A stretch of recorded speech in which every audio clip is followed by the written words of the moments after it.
Welcoming to the show for the first time, a new guest today. I am so pleased to introduce everyone to Captain Dan Hanley. Captain Dan, how are you today, sir? I'm doing great, Jason. Thanks for inviting me. It's wonderful to see you. Captain Dan is an airline employee. He's a whistleblower. He was a captain of a 777 for United Airlines, and he became a whistleblower after 9/11. Captain Dan is the gentleman who introduced David Hawkins to Field McConnell, enabling the world-famous cloud-centric crime scene investigation network that everybody knows as Able Danger. Dan, can you give us some background on your story? Tell us how you got involved with Field and in whistleblowing on 9/11, and what the Airline Pilots Association, United Airlines, and the FAA tried to do to you after that. Well, actually, it isn't what they tried to do to me. It's what they did to me. Actually, I was JFK base 777 captain on 9/11. I was in Newark that day.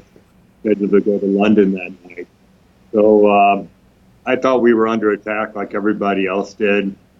I caught a train back home to Atlanta, watched it on the news.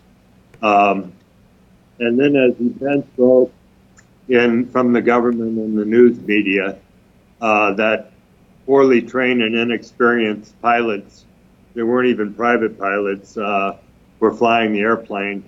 Having flown the Cessna aircraft 50 years ago back in the 60s, and then working my way up the ranks through the 757, 767, I knew it was impossible that private pilots could fly those airplanes. As time went on, sorry, Dan, why exactly is it impossible? Is a jet just so much more complicated than the planes these guys were allegedly trained on? Yeah, if you looked at the picture of a Cessna cockpit. Dan? Did I lose you? I hope this is not going to be another one of these interviews. Dan, are you there? Have we got you, Yes, Dan? I'm there. Okay, sorry. When you look at the cockpit of a Cessna, you were saying? Yeah, and you compare it to a 767, you realize that it was impossible for them to hop in the airplane their first time and flown the airplane. Mm-hmm. It's just many more controls, much more complex, right? Exactly. But as time went on, as I flew more flights to London, I realized there were huge gaping holes in the aviation security system. Like 90% of the luggage going into the belly of the aircraft wasn't being screened. There was no positive bag match on domestic flights where if a passenger checked a bag and got off the airplane, they wouldn't pull his bag. So if he checked a bomb with the luggage, it wouldn't be picked up. The Federal Air Marshal program was introduced, and they still have only 4,000 air marshals to cover 26,000 flights. So to me, the program was a farce. And they had made promises.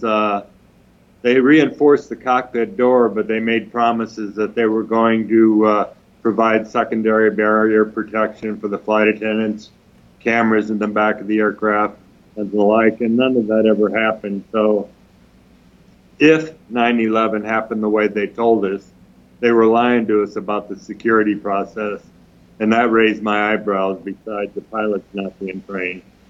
So I started out just having face-to-face conversations with pilots on layovers and my chief pilot and assistant chief pilot, pointing these things out, and I was getting a little blowback at the lower level in management.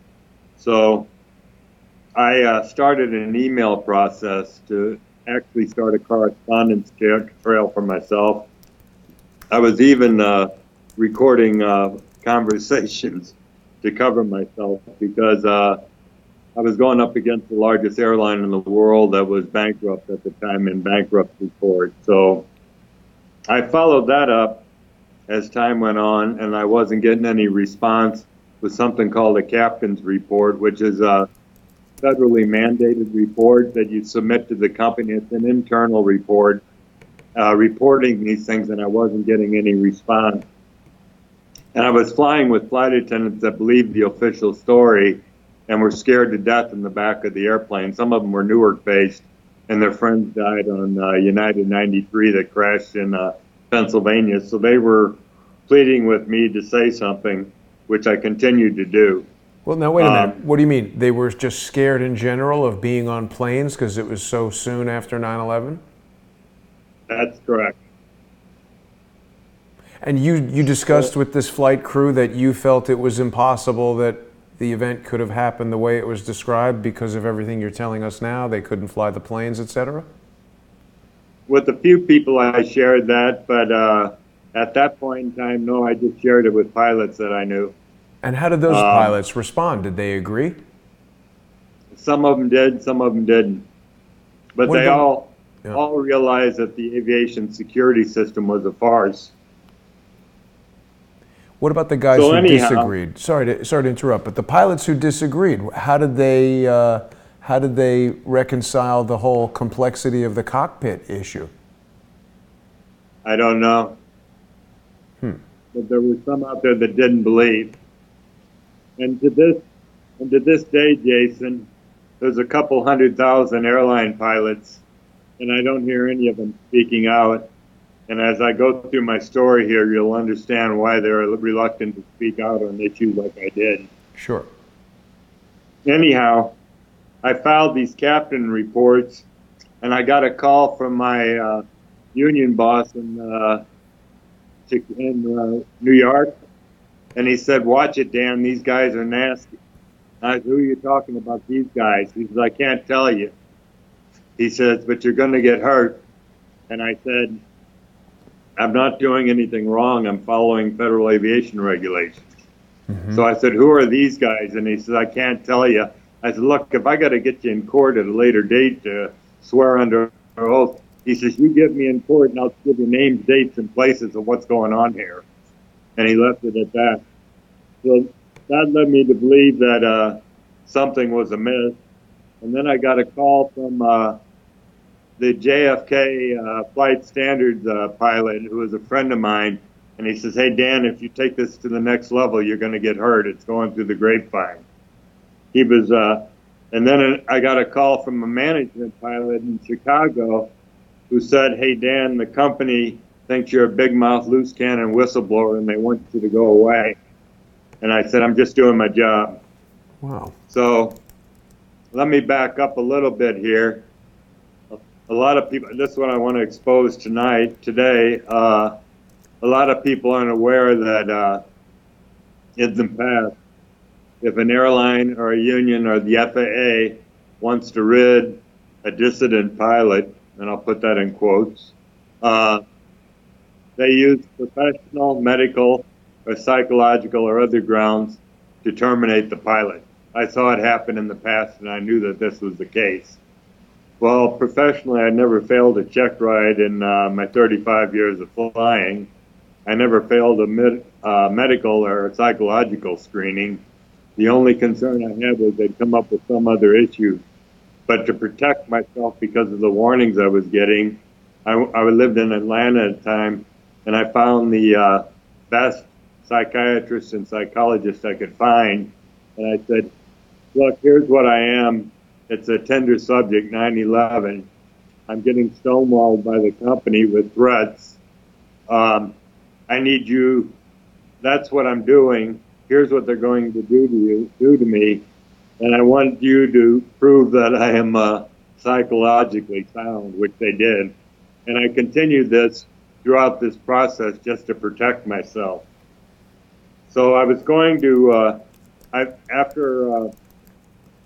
actually, it was right around shock and awe time, the Iraq War beginning, and the fact that the United Airlines announced they were going to terminate employee pensions because they were in bankruptcy, that I decided to launch my own shock and awe campaign, and decided I would write the chief executive officer of United Airlines, Glenn Felton, a letter. Who was that at the time? Pardon? Who was the CEO of United at the time? Of course, this was prior to the merger of United Airlines with Continental, correct? Correct.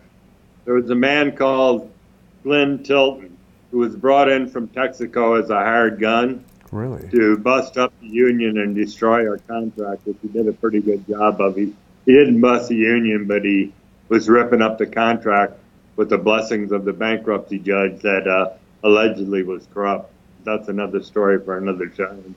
Wow. So I had this letter in hand, and I called my union boss. Dan? Dan? We're losing you, Dan. Dan? I want to forward it. Sorry, take it back, Yes? Dan. We lost you there for a minute. You got a call from the union boss? I called him, Jason. Well, I'm getting a poor internet connection. I'm sorry. No, it's okay. Keep going. I called him and told him I was going to send this letter to the CEO. And he said, would you please forward it to me first so I can send it to the union lawyers in Chicago? I said, sure, but I'm not going to sit on it forever. I've been getting stonewalled here. So he did that, and I waited about a week. And I was at JFK getting ready to go to London. And I called him and I said, Mark, if I don't have a response from the union by the time I get back, I'm sending that letter in. And basically the letter reiterated everything I just told you plus some. And I was over in the JFK food court having dinner with all kinds of people around me.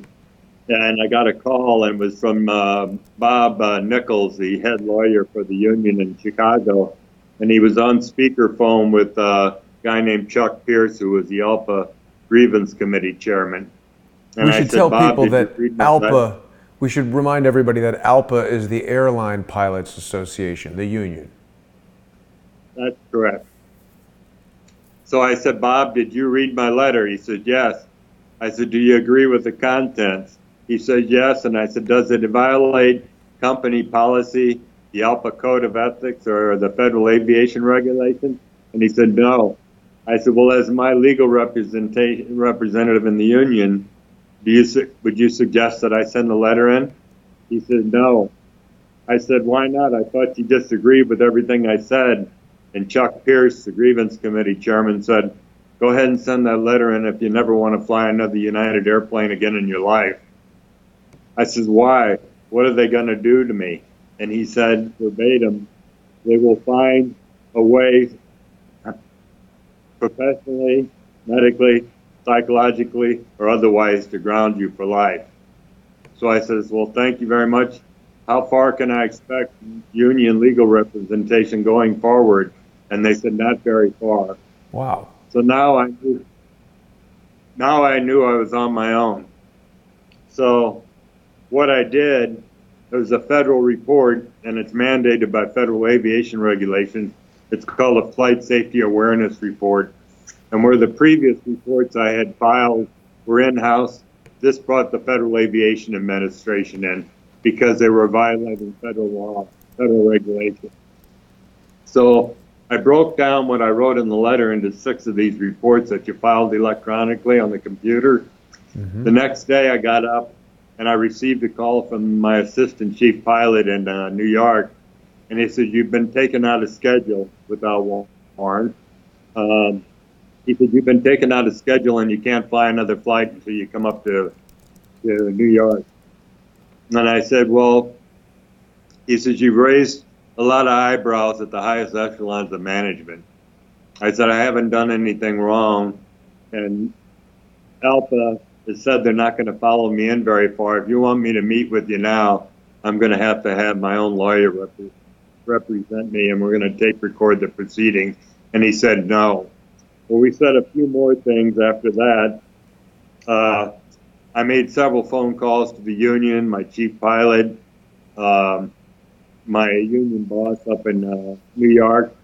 And to make a long story short, after a period of time, my chief pilot called me and said he was out at the Denver Training Center in Denver, on the Denver Training Center, and he ran into the chief flight surgeon for United Airlines. And the surgeon said, is Hanley one of yours? And he said, yes. And he said, put that expletive deleted on sick list. without my having seen an aeromedical professional. They put me on sick list. Well, you only get so many hours of sick list before you go non-pay. So more phone calls, emails, letters were sent, and we were getting at nowhere. We were at an impasse. So finally, when I was going to go non-pay, I called my chief pilot and said, okay, Bob, this is punitive now. I haven't done anything wrong, but filed some federal reports. And he says, I know, but you raised a lot of eyebrows. People are upset with you. So he says, what you can do to protect your job, to protect your pay, it's endorsed by the FAA, ALPA, and the company, is submit yourself to the Employee Assistance Program. Well, the Employee Assistance Program was set up for people with drinking problems, drug problems, family problems, financial problems, and the like, so that they could be brought out of the workplace, counseled, and then put back into their job. So he says, we can give you a first-class ticket up to Chicago. The only requirement in this program is that you agree to do whatever the company, the union, or medical professionals want you to do. Well, I kind of knew this was the setup that was coming, and I agreed to do this, which was probably a mistake. Right. So they flew me to Chicago. I went over and met the chief flight surgeon over there, and we talked for a while, and then he said it. He said, would you be willing to go over and visit with the company-appointed psychiatrist? And I said, sure. I've already spoke with mine in Atlanta, and they said I'm in good mental health. He says, you're seeing a psychiatrist? I said, yes, to protect myself.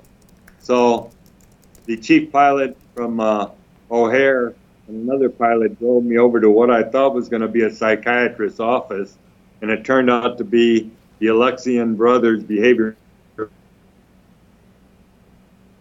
Dan, you there? Dan? We're having some connection problems. Dan, can you hear me? Captain Dan. Okay, we're speaking right now with Dan Hanley, who is a 9/11 whistleblower and formerly a 777 captain with United Airlines. I can't say I'm surprised that we're having interference with Dan's call, but Dan, can you hear me? Okay, so we've lost Dan for a moment. We're going to try and get Dan back. Let me see if we can try an alternative to Skype here that sometimes gives us better results with these low bandwidth connections. Dan, I think we're disconnected, so let's see if we can restore Dan for us here. We're going to try and get Dan back. He's got a lot of good stuff to tell us.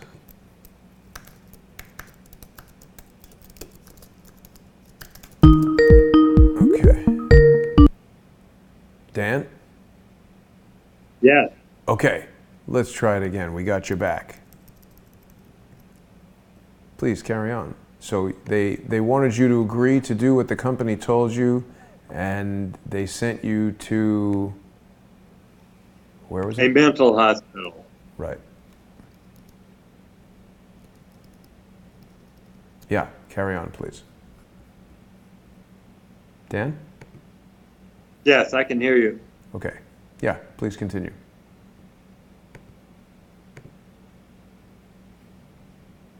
You're good to go. Okay, so they were sending me to a mental hospital. Well, I thought, well, maybe the psychiatrist's office is there. So we go inside.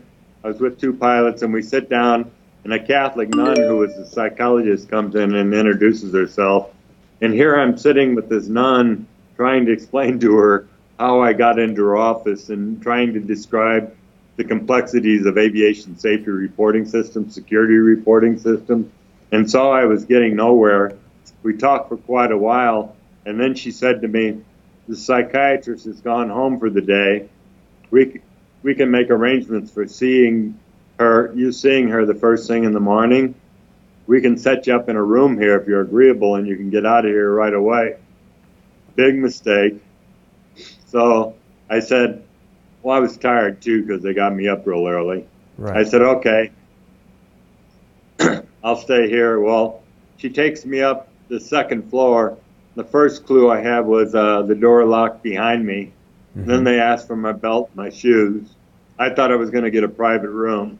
So they put me in a co-ed wing with a schizophrenic, paranoid man. The first night there, they insisted I take medication for sleeping, and I told them, no, I'm tired, I don't want to. They insisted anyhow. At 4 o'clock in the morning, they found me unconscious on the floor of my bedroom with my blood pressure 60/40 and a big lump on the side of my head where I'd fallen. Do you know what that medication was that they gave you? No, I'm not sure. Wow. But the next morning, they ran me to the emergency room where a doctor did a full flight physical on me. But the second day there, I was forced to go to group therapy sessions. It was very humiliating. Go to group therapy sessions, dine with these very sick people, and the psychiatrist still wasn't there. All I saw was a psychologist who just talked to me. So they lied to you. Me trying to... Pardon? They lied to you. They basically... Right. Yeah, this is like One Flew Over the Cuckoo's Nest. Exactly. That's what I felt like. So the second day there, I was, my roommate snored real loud.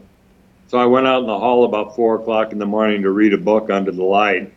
And this man in a suit comes walking down the hall. It was dark, but at my end it was light. And he comes up, and he looked like a professional because the suit was one of those $2,000 jobs. And he says, hi, Dan. I know why you're here. And he started talking about my case, and I thought he was a doctor. And then he said to me, why don't you just drop what you're doing? And I said, what? No. I said, what I'm doing is what I'm supposed to be doing as a pilot. I filed federal reports, and they've been stonewalled. He said, well, if you change your mind, let me know. So he walked away. I didn't know who that guy was. So finally, the third day there after my group therapy session, I get to see the psychiatrist. She comes in for about 20 minutes, and we have a casual conversation like we're having right now. And all smiles and no problem. And I said, well, they ran a couple of psychological tests on me yesterday, which were tests that I had taken with my medical professionals in Atlanta. And I said, how are you going to diagnose me, doctor? Dan? Man, see, it keeps cutting out at these critical moments. Can you hear me, Dan? Yeah, I can hear you. Okay, we got your back. So you asked the doctor how you would be diagnosed, and she says, I'm going to diagnose you as bipolar, when I hadn't exhibited anything that resembled bipolar disorder. I found out later this is one of the most common methods federal agencies use to dismiss employees because it's next to impossible to disprove in court. Wow. What was the name of this mental hospital, Dan? Lexian Brothers Behavioral Health Hospital.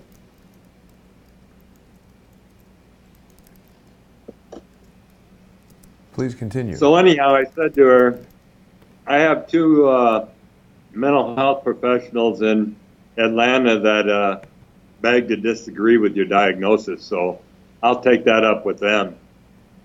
So I finally got out of the place. She agreed, okay. I was told later that once you check yourself into a mental health facility in Illinois, the state has the right to hold you up to 5 days. Wow. So it was like Hotel California. So anyhow, my wife, who's now my ex-wife, met me there, and she said that a doctor named Don Hudson from, he lived in Denver, he was a ALPA aeromedical consultant, had already called her Are you hearing me, Jason? Yes, I hear you clearly. Had already called her, and I knew at that point in time the skids were greased, that they were going to ground me. So I met back with my mental health professional in Atlanta, and I said, they've got me out of there on psychological grounds. I've been marginalized, but I'm still going to pursue this legally with the FAA. So I went out sometime later, and I filed what's known as an FAA whistleblower protection report. I filed it electronically. I waited a couple weeks, called the FAA, and they said they lost the report. So I refiled it electronically and filed it up with a certified mailing of the report. Plus, I included a very lengthy affidavit that went into much more detail than what I just told you. I waited a couple weeks and called them, and they said, well, it's going to take maybe 6 months to a year to process this thing. I said, well, that's too long. So more to the story, but I wrote the Department of Transportation, the Department of Justice, and the Department of Homeland Security, saying, listen, federal regulations have been violated here, and it crosses state lines and it borderlines on RICO, which is racketeering, influence, and corrupt organizations. On the part of United or the union? All of them, the FAA, the union, and see, later, a few years later, Chuck Pierce, a grievance committee chairman I talked to, admitted to me that the FAA, ALPA, and United had railroaded me off the property. They didn't want a big mouth out on the line. So anyhow, the Department of Justice didn't answer my letter. Homeland Security deferred me back to the FAA. So after several phone calls, I saw I was getting nowhere with this. I wanted to report this process of elimination of pilots. So I wrote a letter to the Department of Transportation Inspector General, and I was put in contact with their chief complaint officer. He argued with me, and this went on for a couple of years, Jason.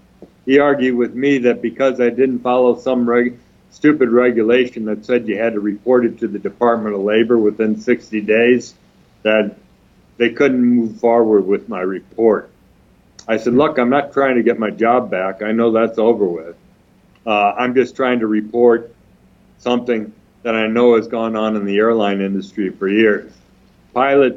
Senior pilots in the industry called it the nuclear device, the last resort that airlines use to get rid of a pilot.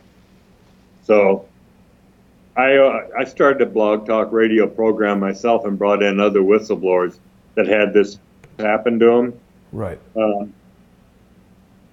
So jump ahead 3 years, because now people are going to say, well, this guy was in an insane asylum. Does he have any credibility? Well, let me bring in Field McConnell now. You said I met David Hawkins. Yes, he called me early December 2006, and he was looking for primarily a fighter pilot, airline pilot that would work with him, or any airline pilot and that had any military background. Well, at the time, I was deeply engaged with another issue, whistleblowing on judicial corruption surrounding the United bankruptcy. And I said, well, let me look around, let me think about it. Well, out of the clear blue on December 5th, a few days later, Field McConnell calls me. I didn't know who he was or anything. He's in the chat with us right now, Dan. So if you like, later we could bring him onto the Skype call. Okay, that would be great. Because he told me in this conversation that Northwest Airlines, he was a DC-10 captain there at the time, yeah, and ALPA and the FAA were trying to force him to see this notorious FAA psychiatrist in Los Angeles named Doc Elliott, who was well known that he would ground pilots on psychological ground. And I said, Phil, whatever you do, don't submit to that process, because I explained to him what happened to me. Right. And I don't remember how much longer after that, but Field retired early. and he lost millions in pay because he retired something like 11 years early. Is that I lost a lot of money. Robert Elliott? Pardon? Is it Robert Elliott, that doctor? I don't know what his first name was. Field could tell you. Okay. Maybe should we call Field and add Field in? Sure, go ahead. Okay, let's do that. Let me get Field on the line here so he can fill in some of the maybe some of the questions we might have. Or just give me 1 second. Carry on, Dan, please, while we're adding Field. Okay. Well, Field was the first one to introduce me to the Boeing uninterruptible autopilot. And for anybody that isn't aware of what that is, it is a system that was developed in the 90s. And what it does, it prevents any would-be hijacker from commandeering a commercial jet aircraft in flight by remotely taking control of the aircraft and landing it at any one of 108 airports in the world. Bush made a speech at 11 between 7 American and United 757s, and he made the statement that we're working on technology that will enable air traffic controllers to remotely take control of airplanes and land them on the ground. Well, he was lying because the technology was in place. Now, if you Google Boeing uninterruptible autopilot, you'll even get a Wikipedia article on it. And if you read that, they say it wasn't patented until 2006. Well, that might be the case, but it was that technology was available prior to 9/11. So you have to ask yourself, well, if the technology was there, why didn't they use it to put the airplanes on the ground when they knew they were being hijacked? Another system, the broader system, is called the flight termination system. And if you Google, I'm going to say a name here, Dov-Zakheim, that's D-O-V, Z as in zebra, A-C-H-E-I-M, yep. Flight termination. What you'll pull up are a bunch of videos, YouTube videos on Dov-Zakheim.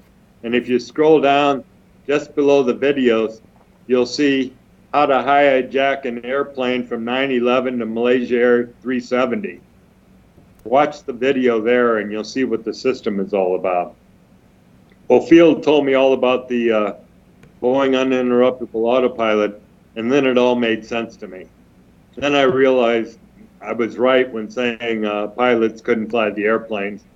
I contend, although I can't prove it, and I'm not sure if Field can either, that system was used to cause those two airplanes to strike the Twin Towers.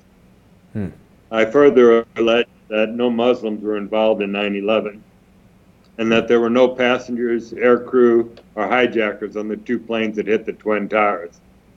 Again, I can't prove that, but Field can fill you in on details on what he believes happened to the real airplanes. Field, are you with us on the call?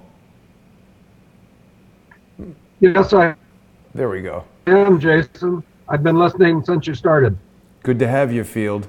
So I think that you and I and Dan are in agreement on much of what he's just said. We've heard quite a bit about the Boeing uninterruptible autopilot. We've heard a lot about Dov-Zakheim.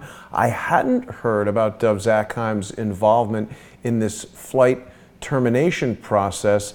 Dov-Zakheim has come into the conversation on Crowdsource the Truth because he was Scott Bennett's boss at Booz Allen Hamilton, and Scott Bennett has detailed how Dov-Zakheim and his son, Roger Zakheim, were involved in stopping Scott's progress in revealing details about terror finance. So we're filling in pieces of a puzzle here in a very interesting way. Field, what can you tell us about Dan's statements about the various planes that were utilized in some of these attacks? Do you want to turn your camera on, Field? Oh, let me see if I can do that. In fact, yes, I think I can. I think I just turned my camera on. I don't know. There you go. I'm not in your YouTube right now because it was creating background noise for me. So I'll go into YouTube so I can be with your chatters in just a minute. Everything Dan has said so far is not only 100% accurate, it's also 100% criminal that he has been treated this way. And if it weren't for Dan Hanley, I would have been treated the same way. But when it came time for Northwest to play hardball with me, I picked up the phone and I retired in 10 minutes. And so I'm very fortunate that I did not get the psychological diagnosis that every other whistleblowing pilot gets. And the thing that Dan has not addressed yet, I don't think, the reason why they want to take safety-focused airline pilots out of the cockpit, and the reason they use the mental health card is once a pilot gets a mental or a psychiatric diagnosis, they can no longer appear in court as an expert witness. And I am very fortunate that I am still an expert witness.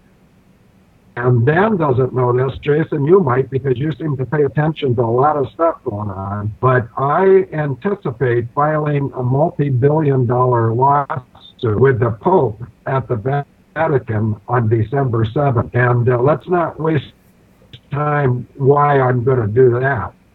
In fact, we could do a show about it after. But Dan Hanley should be paid billions of dollars for what he tried to stop. And what he tried to stop was not 9/11 type of attacks like me. He tried to stop the raping of the retirement funds for all their employees. And a judge named Eugene Weaver was $30 million to shut down a $10 billion retirement fund, a retirement obligation. And whether a pilot is honorable and wants to hold the unions and companies accountable, or whether a pilot, like in my case, knows of a safety issue, which, by the way, is still out there because we just had a Lion Air 610 crash on October 29th, and the United pilots and the American pilots are disagreeing about what caused the crash and who's responsible. The entire pilot industry is filled with egotists and persons who are focused on money and cannot or will not call an ace an ace, a spade a spade, and stand up for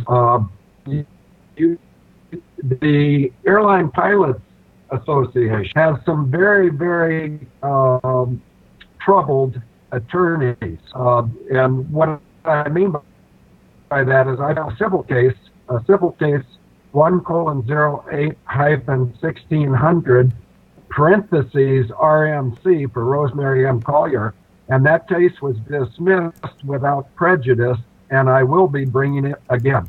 I better be quiet and let you focus on Dan, but I've heard nothing but the truth out of him so far. Thank you, Field. Dan, please continue. Jason. Yes. Jason, I was contacted by a Dr. Janet Parker a couple of years after I met Field. She runs an organization called Medical Whistleblower, and I wound up being her transportation medical whistleblower. And what she does with the group globally is expose fraud, waste, and abuse in the medical field. And she was the first one that introduced me to the term forced hostile work environment, forced psychiatric exam. And she was the first one to tell me about Russell Tice. Well, people say, who in the heck is Russell Tice? Well, everyone's heard of Edward Snowden, the man that took the super top secret documents to Russia and exposed NSA illegal wiretapping. Mm-hmm. Russell Tice was the first one in NSA to expose this. He leaked it to the New York Times, who published the story. The NSA found out who it was. He ran before Congress and testified, but he didn't have the documents to prove what he was saying. It was so sensitive. And the NSA pulls him back in, runs him to a psychiatrist who declared, I can't remember what the diagnosis on him was. They pulled his top secret clearance, and fired him from the NSA for it. It's going on all over the place. In the medical profession, if they want to get rid of you, they'll pull your medical license. Joe Stalin used to pull this tactic. Any political dissidents, he'd throw them in the loony bin and get rid of them that way. Wow. Anyhow, after I went through all this and got nowhere for 4 years with the Department of Transportation, I was in touch with, I was working for 2 years for the National Whistleblower Center and the Government Accountability Project in Washington, D.C., which are the two biggest whistleblower advocacy organizations in the world. And they told me pretty late in the game that a federal whistleblower in the United States stands less than a 2% chance of winning their case. So Tom Devine, the legal director of the Government Accountability Project, suggested that I file a federal tort claim against the U.S. government, which is basically a federal suit against the government for not fulfilling their responsibilities. So I searched around for an attorney to represent me. I was going to bring the Department of Justice, FAA, Department of Transportation, and Homeland Security to task to prove that they weren't guilty. And I couldn't find a lawyer. So my only hope was to file a pro se, represent myself in court, as Field had done in Washington, D.C. several years ago. And I actually used Field's format for a suit to write my suit up. And I sent an advanced copy to the Department of Justice, who forwarded it to the FAA. And I got a letter from their chief attorney there, and he had a phone number on it. So I called him. And after a 30-minute heated debate, me explaining how long I'd been stonewalled, he laughed at me and said, "Go ahead and file the suit. You'll lose." And he hung up on me. Who was So it that that was did the end that? of my case. The chief lawyer for the FAA. Wow. So let's just take this a second. You're a pilot. You see something happening that's endangering the safety of passengers and aircraft in the United States, and all of the bodies that are intended to protect us as passengers, including the airlines that we pay to fly, the unions that protect you guys, the Federal Aviation Administration, are all conspiring to shut you up, put you out of business, financially decimate you, and keep us unsafe in the air and on the ground. Exactly. If it's a high-cost item to the airline manufacturers or the company, or if it's going to cause a problem with the union, they'll get rid of you. I found out, talking to other whistleblowers, and I could mention a few names like Michael Driscoll, the Spirit Airlines whistleblower who was grounded. I found out that they crush your head like a grape. The whole world caves in on you. The existing federal whistleblower laws in the United States are not worth the paper they're written on. Wow. That's really... Sorry, please continue. So as far as 9/11 goes, I don't know if I'm reiterating what other people have said on your program, but there's several organizations out there trying to do something. The problem is with 9/11 whistleblowers, Jason and Field, and you'll agree with me here, is there's a lot of facts out there backed by solid evidence, proven by the scientific method, but no one has anywhere to go with them.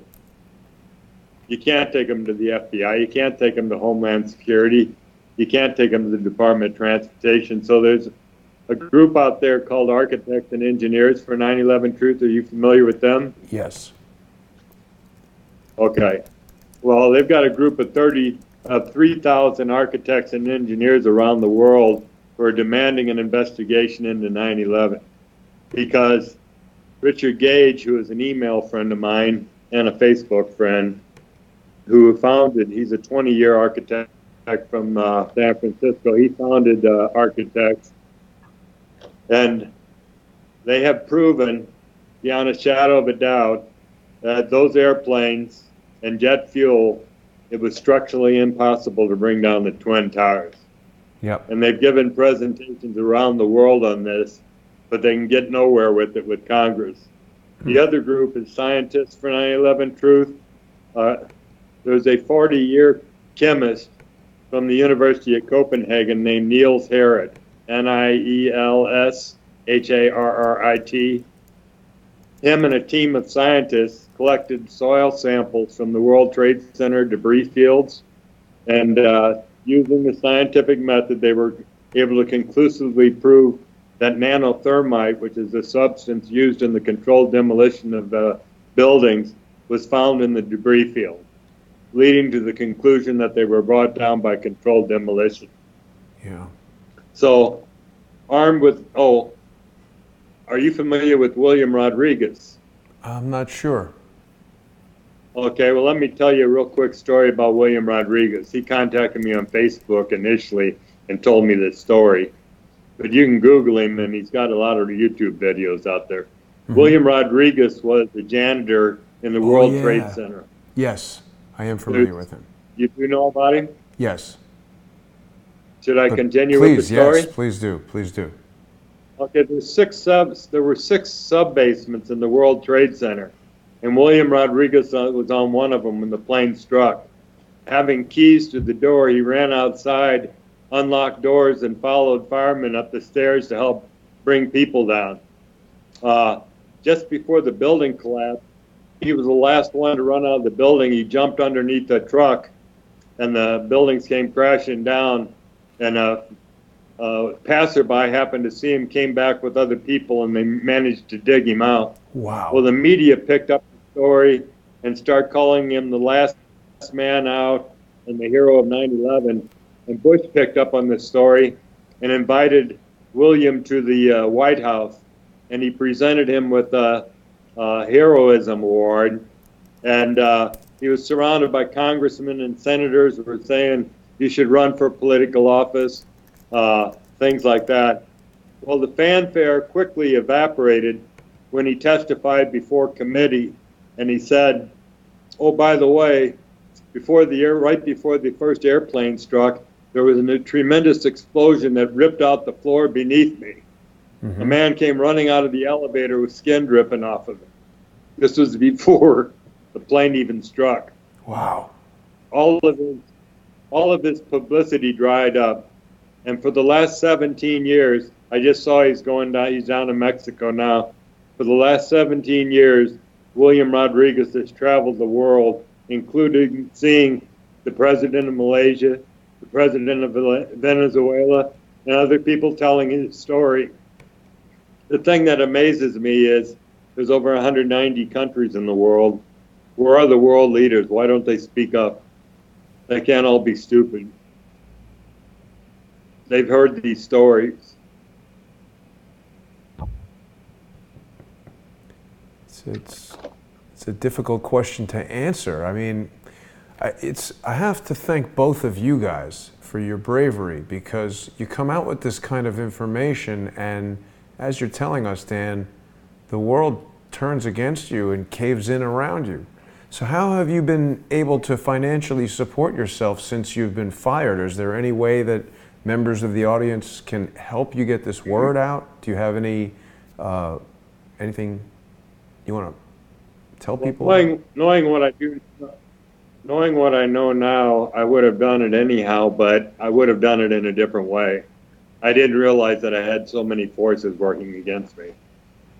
When you step out in front of the truck and you think you have institutions to support you and they vaporize on you, it's a pretty lonely feeling, as Field will attest.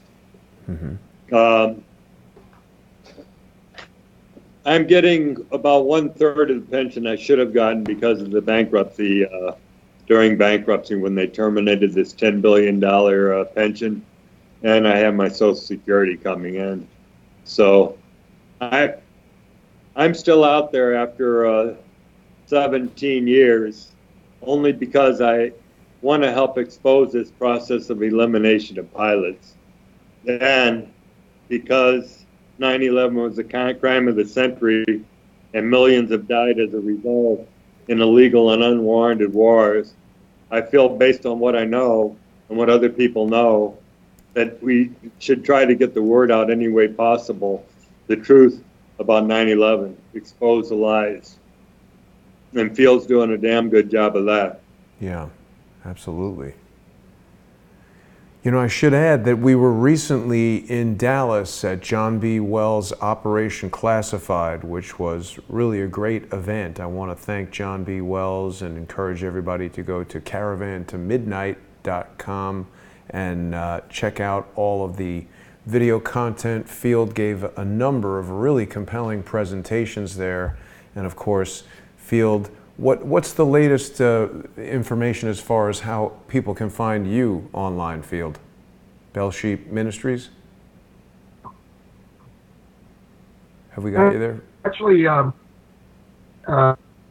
look, yeah, here I am, and abledanger.org, and we do use the term Bell Sheep Ministry as, you know, our ministry outreach. But we're going to be starting something, and you may well want to do a show after we start it. It's the Children's Army, and it's a global where we're going to try and expose the pedophiles that are in our governments, and I mean the governments of England, the governments of Western Europe, the governments of Canada, and the government of the United States of America. And the pedophile issue is simply the glue that holds the entire evil network together. And once, and I do believe that President Trump is going to be unsealing some of those sealed indictments, and many sealed indictments will expose pedophilia on a grand scale. But that's speculation on my part. What I do know is that if anybody is interested in any with the illegal modifications to airliners that the airlines to this day will not discuss, because it goes back to 9/11, and the airlines collectively, all the airlines, including Asia and all the U.S. airlines, they all know that the aircraft have the drone capability built at the factory. They know that now, but they did not know that initially, because it was General Electric that put the illegal modifications into the Boeing aircraft. It was not Boeing. And that's where I parted company with my host down in Malaysia when I was to explain to them face to face how their aircraft MH370 was taken to Diego Garcia. One of the 4 government people I met with said, and it's in a private conversation, nobody heard it but me, and it doesn't matter which one of the government people I was talking to, but that person said, this will become the world's first $1 trillion lawsuit. Wow. And I said, well, who is going to be defending? And I was told that the Boeing Corporation would be sued over the Boeing uninterruptible autopilot. I told the gentleman, I said, then you're going to see me on the opposite side of the courtroom, because Boeing has been abused by General Electric. And I see that General Electric stock is going down fairly well. General Electric has replaced the CEO. The CEO that was in during 9/11, Jeffrey Immelt, IMMELT, he was replaced by another CEO, and that CEO has either left or is on his way out. General, largest corporate footprints of any corporation I'm familiar with when it comes to 9/11, and they simply are not going to be able to survive if there's a 9/11 investigation. And you know, when Trump was, he frequently said that he would be in favor of reinvestigating 9/11. And I think there's some very powerful and evil people in the world that would like Donald Trump not to do that, up to the point that they would be willing to give the 9/11 treatment the same treatment that JFK got. When JFK tried to be a hero to the American worker and taxpayer, JFK was terminated, and most of the people that participated in the murder of JFK are now dead, but at least one of them is alive and kicking, and that person also has a very large footprint on 9. So I really applaud you, Jason, for having Dan Hanley on, and I want to thank Dan Hanley personally on this radio show for his telling me what happens to pilot whistleblowers, because it was Dan Hanley told me that on Tuesday, December 5th of 2006, and everything Dan told would happen happened. But before I went to the shrink, I picked up the phone and retired. The only thing I've heard Dan Hanley misspeak on so far is he suggests 11 years early, and I'm just correcting him so people know that Dan and I are not a tag team trying to mislead anyone. I retired 8 years early, and I did give up multiple millions of dollars in lost pay and lost retirement. You know what? Integrity is not always for sale. Mine wasn't, and Dan Hanley's was not. So thank you, Jason, for having us both over you. Well, Field, thank you for introducing me to Dan. We've got a little bit of a rough connection on you, but I think people can hear what you're saying, and this is really one of the strongest broadcasts I've had the opportunity to participate in. And you were alluding to this, but I think I know who you're talking about with regard to the footprint both in Dealey Plaza in 1963, just 55 years ago yesterday, and 9/11. It's our mutual least favorite guy in the world, George H.W. Bush. And I'm just showing everybody the Zapruder film here. It really is a travesty that this man continues to roll around rather than being locked up in prison where he deserves to go. But I think I'm in total agreement with both of you. I do have a question, however. We've spoken, Field, in the past about the Boeing uninterruptible autopilot. We've spoken also about the multiple eyewitness accounts on 9/11 of a black or dark gray airplane that had no windows. And I know, Field, recently you and I have spoken about the military configuration of the Boeing 767 that I believe is an E-10, is that correct? Yes. The Air Force had asked for a replacement aircraft to be an upgrade over the electronic versions of the 707, which in the military is called the C-135 or the KC-135 or the EC-135. Boeing built at least one prototype, Echo 10, E-10. The Air Force didn't buy it, and a woman working at CEO named Darlene, and I have trouble with her last name, but Drunion maybe. That era, the E-10 was made available to the perpetrators of 9/11, and I'm speaking for myself alone, Field McConnell. I'm not speaking for Jason or Dan. But it's my belief that G.H.W. Bush is the most responsible party behind the cowardly attack of 9/11. And my own sister, Christine Marcy, helped. And the relationship between Christine Marcy and George H.W. Bush is that when he was a CIA person, he got my sister to a federal bureaucracy known as the Senior Executive Service. It was done with the approval of Jimmy Carter, the president, but my sister, Christine Marcy, is the guilty party, but she shares the guilt with George H.W. Bush.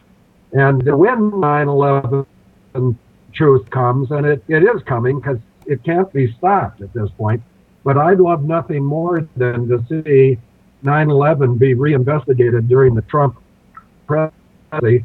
And I think President Trump would like to do it, but he doesn't like Kennedy did. So he's being protected by some very committed U.S. Marine generals. 3 of them off the top of my head include Joseph Dunford, John Kelly, and James Mattis, known as Mad Dog. But the evil parties behind 9/11 are people, corporations behind 9/11 are known, and what United did to Dan Hanley and what Northwest did to me is simply the acts of a cowardly corporate when they are exposed for their wrongdoing, including the wrongful deaths or murders for hire in the 22 aircraft that I addressed at Operation Classified, where I saw you on the weekend of 9 to 11, which is 9/11, isn't it? But 9 to 11 November of this year, we were both in Dallas. Yeah. And, by the way, just to interject a little bit of optimism, I'm being interviewed by Caravan to Midnight or Patriot Soapbox tonight at 8 p.m. Central. I'm not even sure which of those entities is interviewing me or if it's going to be live, but I will try to find out. I know it's 8 p.m. I know, and you met the man, by the way, that called me. His name is John Roberson, and John Roberson is the producer of Caravan to Midnight and Art Midnight. And I think the reason they called me on short notice to be interviewed tonight is because they're getting so many people that were at Operation Classified, responding. They've got like 160,000 hits on my Friday speaking event, and there's people around the world really wishing they'd post my Sunday speaking event. But actually, the truth is, the Friday speaking event, I really opened up and let her rip. And by Sunday, I was asked to tone it down a little bit. And Jason, you know that I'm not really the type of guy who's going to tone it down for anybody. So no. I'll just end with that comment. But my sister and George H.W. Bush need to be held accountable for 9/11. Over to you. I agree with you, Field. It was a great presentation at Operation Classified, and people can just Google Field McConnell Treasonous Acts Operation Classified and listen. Field has got an amazing way of presenting information about the most treacherous deeds, but yet making it engaging, entertaining, and even humorous.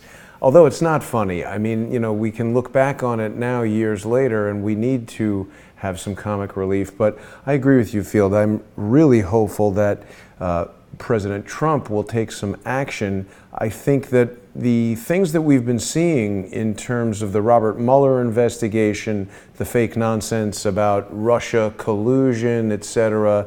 Now they're saying that Ivanka Trump sent emails from private emails. So everything that they're coming up with every single week seems to be another attempt to distract Trump, to keep him away from the task of draining the swamp, which is a broad statement that would include exposing 9/11. Of course, Robert Mueller was the FBI director 1 week before 9/11 occurred. He spent the entire 12 years of his tenure as the FBI director not exposing the 28-page report from Senator Graham, from Senator Graham's Intelligence Committee. Bob Graham had a 28-page report implicating Saudi diplomats, wiring money, etc. I tend to agree with both of you that there were no Muslim pilots, but Saudi Arabia seems to have participated, at least in the cover-up, the distraction, the financing, etc. There were Israeli participants, of course, Dov Zakheim. We've heard a lot of disinformation related to 9/11 as well. So And you know, there's an important difference between disinformation and misinformation. Misinformation could be an honest mistake.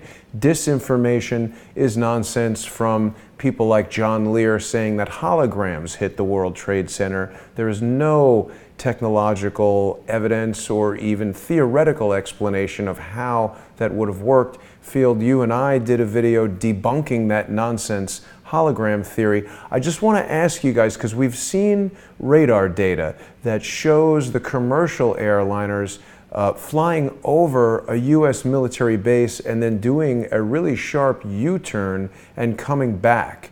We also have the historical documents, Operation Northwoods from 1960 or 61, whenever it was, where the CIA had proposed the concept of crashing commercial airliners, hijacking them, blaming it on Cuba. Kennedy rejected this plan, but we can look at these different pieces and put them together to provide evidence of intention of this type of plan. Do either of you guys think that it's possible that the uninterruptible autopilot was used to deflect the commercial airplanes and then replace them with a military plane that could have been controlled by perhaps a more precise remote autopilot device and crash that, at least into the South Tower of the World Trade Center? That's exactly what I think happened. If you look at the flight termination system and you look at the fact that it shuts off your transponder and all external communications, the transponder is used by air traffic control to identify aircraft in flight, which incidentally was the same thing that occurred with Malaysia Air 370. They lost communications, the airplane did a couple turns, and then disappeared out over the ocean. I believe it was an air. I can't prove this, Jason, but there's other books out there that agree with this, that all facts point to the conclusion that the only way that a Boeing uninterruptible autopilot equipped airplane could have done it is if there was an airborne swap. Now, what happened to the passenger planes? That's the mystery. Field believes that they were taken out in the warning area in New England and destroyed. There's an author out there named Rebecca Roth, believes they were flown to Westover Air Force Base, forced to make phone calls on the ground, which incidentally, you couldn't make cell phone calls in 2001 from the air. And they were snuffed in the hangar. The ultimate whistleblower, do you know Philip Marshall? Yes. Okay. For those that don't know, he was the United Airlines pilot that had written 2 books on 9/11. And he was going to write, he was in the process of writing a 3rd book. The second one was The Big Bamboozle. The first one, I think, was called False Flag. And the 3rd one was going to be Lakefront Airport. Well, they found Philip in his California home. His 2 kids and the family dog had been shot, and he was shot in the head. And the police called it a suicide murder. A murder-suicide, I mean. Yeah. Well, and there were so many anomalies in the evidence. He was laying on top of the gun and, you know, shot multiple times. Why would you bother to kill your dog? Neighbors, friends, family said there was absolutely no indication whatsoever that he would do anything like that to his children. He loved his children. He even told his next door neighbor the day before it occurred that he was in fear of his life because of this book that he was writing. And I've recently heard that the explosive information that was going to go into the book were the 28 pages, or at least that he had the 28 pages of Bob Graham's Senate Intelligence Committee report implicating Bandar bin Sultan, his wife, and a 3rd Saudi diplomat in funding. And I mean, again, you know, I don't have any kind of government access. I've never been an airline pilot. I've never been a military officer or a law enforcement officer.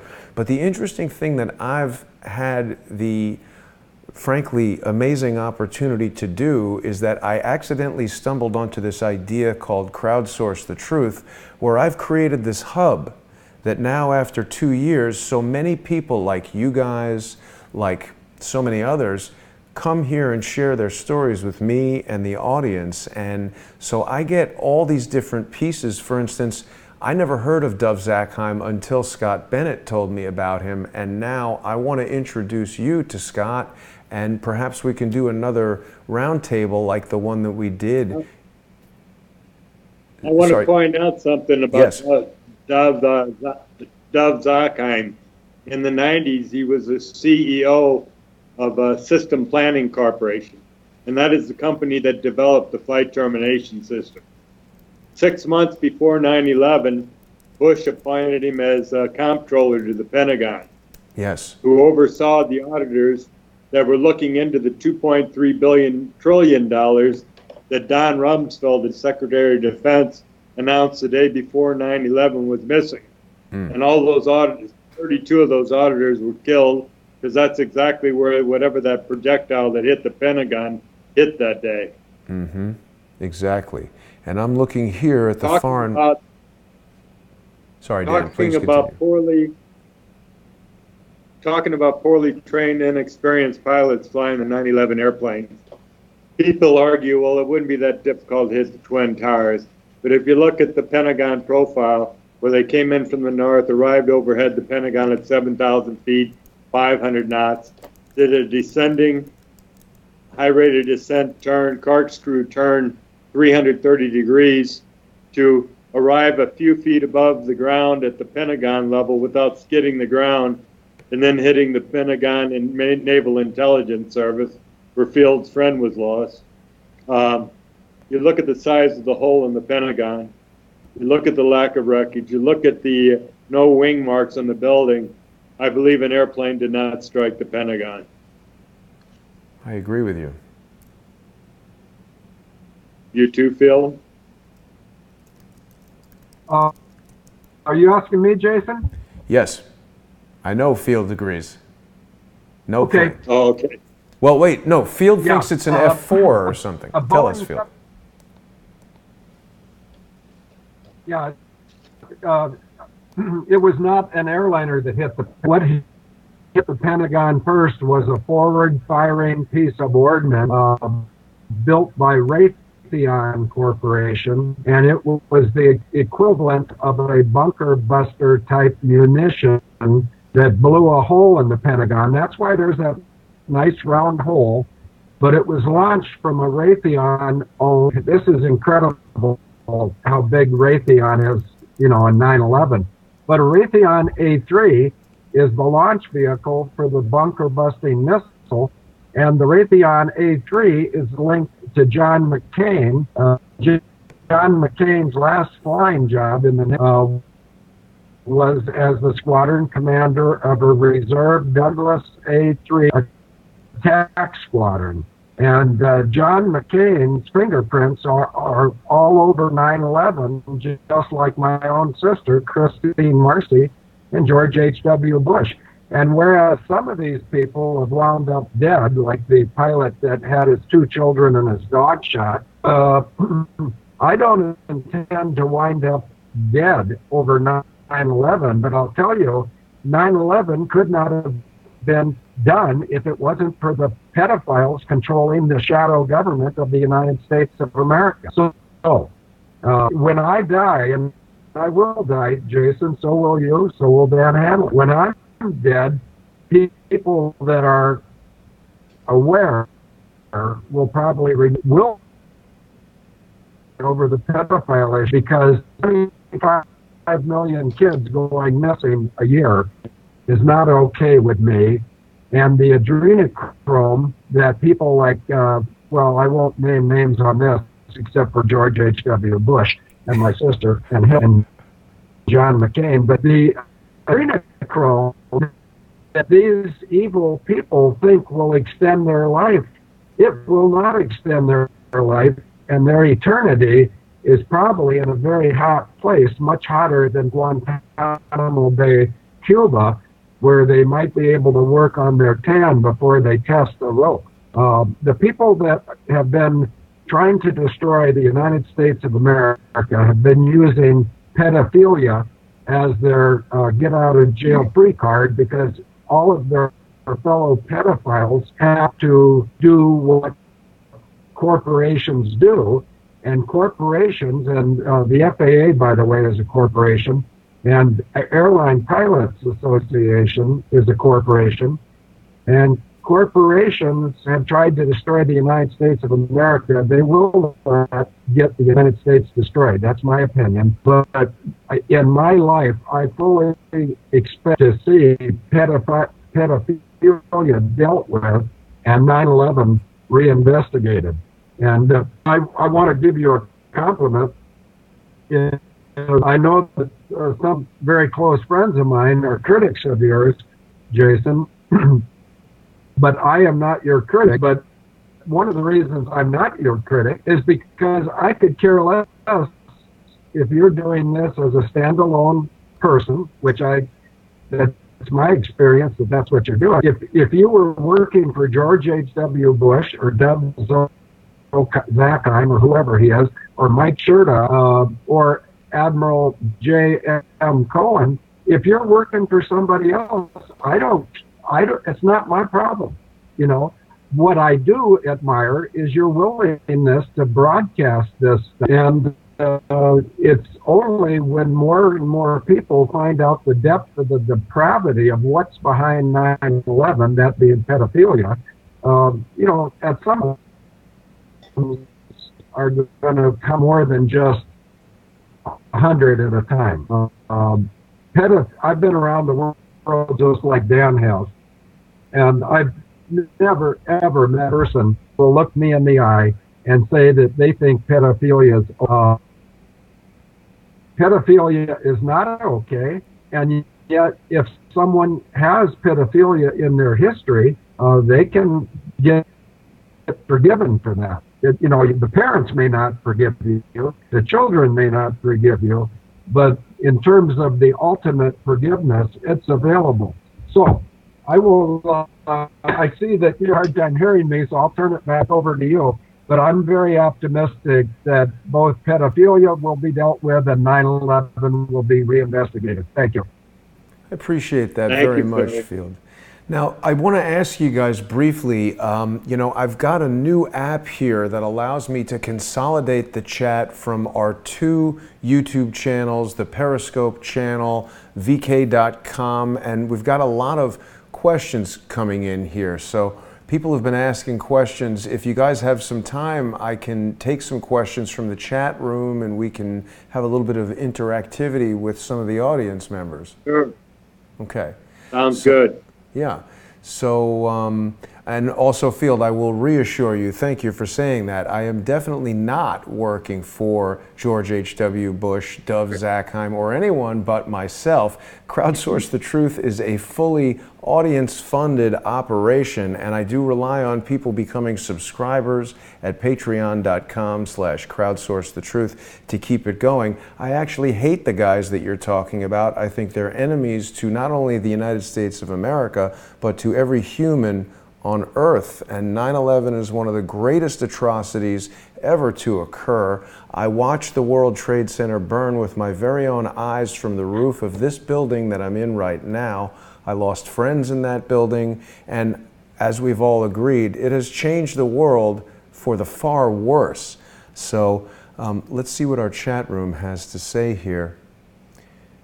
So someone, yeah, a lot of stupid comments in the chat room. Dan, is there anything you'd like to add while I'm waiting for a sensible question to come up here in the chat room? Okay. Well, if I had any message to give anyone, and the National Whistleblower Center may not agree with me here, but never imagine that today's whistleblower laws will protect you. Never imagine that you're going to be able to bring forward charges and get a fair shake. The whole system's rigged against you. You won't win. I'm sorry to make this into a personal issue, Field, but we've got our friend Craig here, who goes by Able Danger on YouTube, and I believe it is a gross misuse of your brand. He's telling me that he's sure that I have new apps because it's the best way to capture all intel and that I'm fully funded. Why lie? Craig, you know something? If you were truly a man of honor, you would have come and spoken to me at Operation Classified. I thought to do that, but then out of respect for Field, out of respect for John B. Wells, and out of respect for the general public and realization that you, sir, are an asshole, I did not bother to do that. So I'm going to need to ask you to, sorry, let me calm down. Craig, you're a moron. You have no evidence. You have maligned me. You've created a fight between Field and David, and you need to get yourself set straight. Sorry, guys. Oh, that's okay. Can I address that? Please. Yeah, in fact, I'm going to address it. Yeah. There's some people in the chat room here, meaning your chat room on YouTube, misquoting me. And that's how a lot of these things that don't need to be issues become issues. And somebody just put in your own chat room that I have been critical of Jason Goodman. No, I did say about 20 minutes ago that even if you were working for someone, it wouldn't slow me down. I'd still tell you everything I know. And here's my on who I assume everybody's a good person until they prove to me that. But even if somebody I speak to is working for the other team, that's okay, because I'm going to scare their boss. In other words, if Dan Hanley was working for Robert Mueller and Dan Hanley asked me to issue my opinion of Robert Mueller, I would say I have communicated personally with Robert Mueller regarding aviation safety, and he has fallen short of the responsibilities of his office. So what I'm saying is Robert Mueller is a big part of the problems with the United States of America. And my sister and Robert Mueller used to work together at the Department of Justice. And the Department of Justice has some real shady characters in their history, including Janet Reno, Christine Marcy, Jamie Grelick, and Robert Mueller. Now, Robert Mueller is still alive and reportedly well. I challenge Robert Mueller to contact me, and maybe he can tell me why, when I wrote him a letter on the 14th of February of 2007, and I stated that Adam Air 574 was taken down with the Boeing uninterruptible auto. And then I don't know where I got the nerve to say this, but then I stated in that letter 11 years ago, Adam Air 574, which was destroyed on the 1st of January of 2000, on the 14th of February of 2007, I told Robert right to his face or his ear that it would not be the last hull loss, HULLLOSS. I told him, I said, you're going to see a lot more hull losses if you don't go after the Boeing uninterruptible autopilot. Okay, 15 more airliners since Adam Air 574 have been destroyed. And Robert Mueller's fingerprints are all over it, just like my sister, Christine Marcy, and just like George H.W. Bush. Over to you, Jason. And it's no surprise, of course, Field, that Robert Mueller is heading up this special counsel investigation against President Donald Trump. Many legal experts have told me Robert Mueller has greatly exceeded the mandate of the special counsel's office. There needs to be a specific crime that's being investigated. The special counsel does not have free rein to investigate every person who has ever dealt with, done business with, or spoken to Donald Trump until he finds some crime.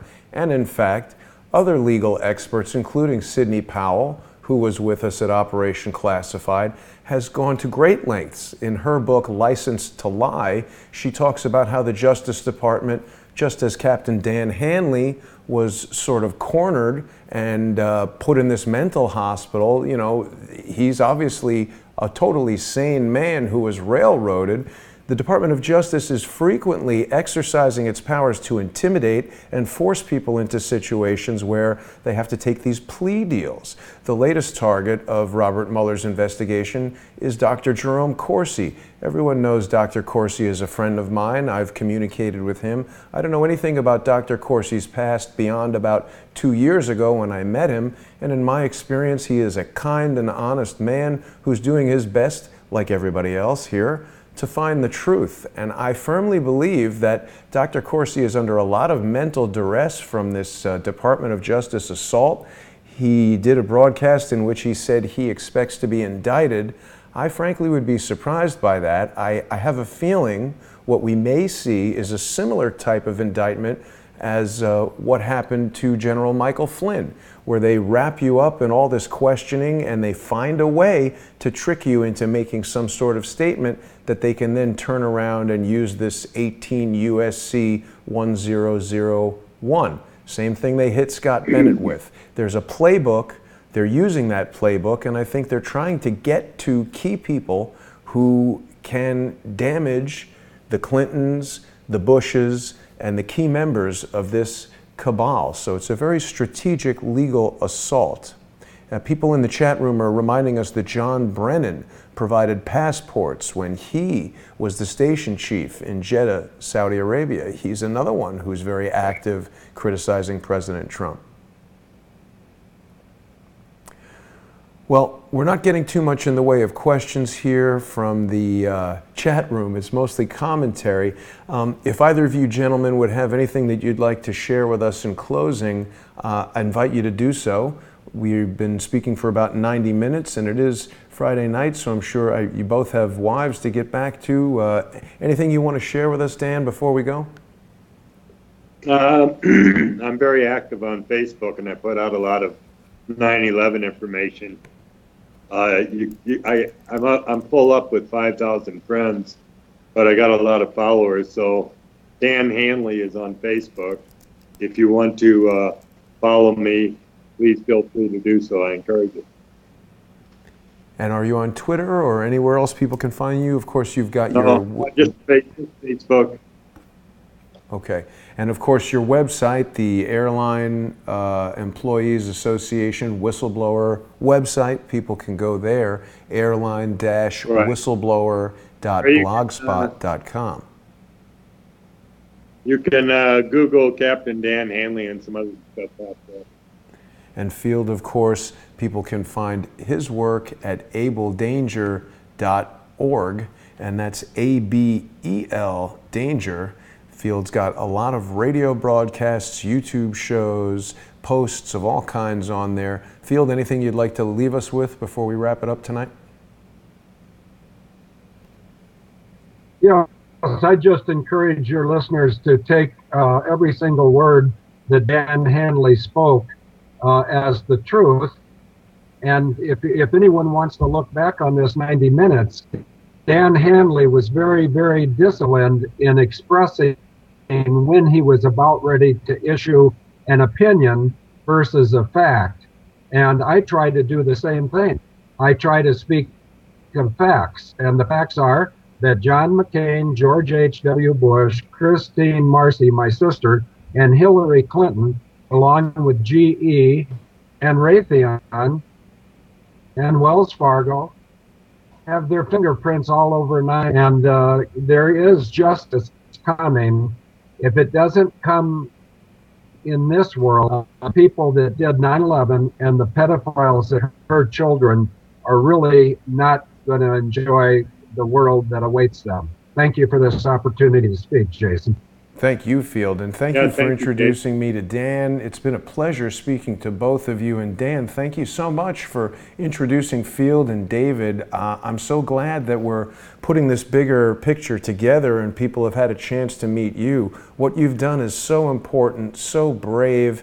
Everybody's got to really thank you, Dan, because without people like you and Field standing up for what's right in the face of tremendous adversity, we would be lost. We're hanging on by a thread right now, and I appreciate you both tremendously and wish you a happy weekend and the best of luck and everything in the future, and we'll have you back again soon. Okay, thank you, Jason.